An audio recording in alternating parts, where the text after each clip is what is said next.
Madaxweynaha Jamhuuriyadda Federaalka Soomaaliya Maxamed Cabdullaahi Farmaajo oo u diray shacabka Soomaaliyeed fariin ku aadan caabuqa coronavirus COVID-19 ayaa tilmaamay in ay ka go'an tahay dowladda Soomaaliyeed ilaalinta badqabka caafimaadka ee dalka. Madaxweynaha Jamhuuriyadda Federaalka Soomaaliya ayaa xusay in caabuqan oo ku faafay dalal badan ay diiwaan gelisay wasaaradda caafimaadka xukuumadda Federaalka Soomaaliya bukaan laga helay oo ah muwaadin Soomaaliyeed.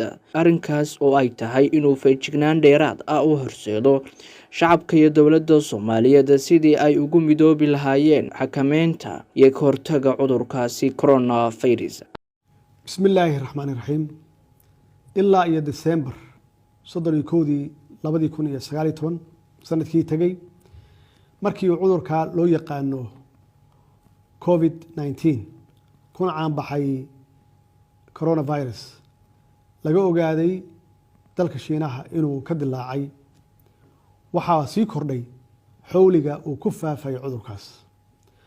Xogtii ugu dambeysay waxay sheegaysaa inuu saameeyay cudurkan dalal kor u dhaafaya 150 isla markaasna dadka uu saameeyay iyagu naftigoodu ay gaarayaan 157 ilaa hadda waxaa la xaqiiqsaday hal case oo dalkeena ahna muwaadin Soomaaliyeed.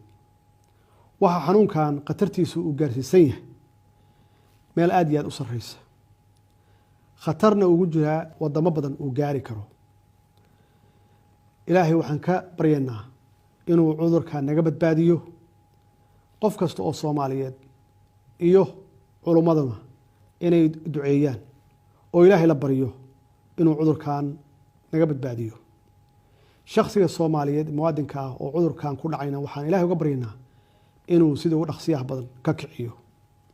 waxaa xusid mudan in labada dal ee dariska aan nahay ee Kenya iyo Ethiopia iyaguna uu saameeyay. waxaa nala gudboon marka oo nalaga rabaa inaan u diyaar garowno sidii cudurkan uusan ugu faafi lahayn dalkeena, maadaama wadamo inaga horeeya dhanka caafimaadka ama xagga caafimaadka ay maareen la yihiin kalana kulmeen caqabado aad iyo aad u badan.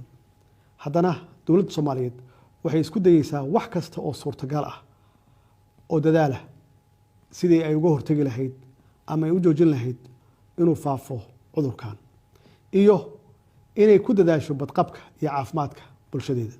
xukuumadda iyo hay'adaha dowladda oo ay hogaaminayso wasaaradda caafimaadka waxay dadaalka ay ugu sareysa ku bixin doontaa sidii looga hortagi lahaa inuu wadanka ku faafo cudurkan.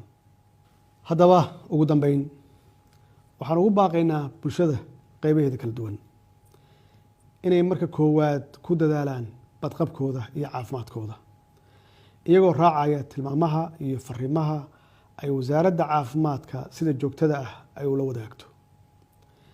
in loo hoggaansamo wareegtooyinka iyo tilmaamaha rasmiga ah ee ka soo baxa wasaaradda caafimaadka si ay bulshada uga fogaato wax kasta oo fududeyn kara ama faafin kara cudurkan. in bulshada dhammaan ay ka qayb qaataan dadaalka loogu jiro ka hortagga iyo la dagaalanka cudurkan. in laga fogaado isu imaanshaha iyo kulamada aan muhiimka ahayn si looga taxadaro inuu cudurkan dalkeena ku faafo. in la hakiyo safarada aan muhiimka ahayn ee lagu imaanayo ama looga baxayo. Axmed Cabdullaahi Jaamac Ramaal Media.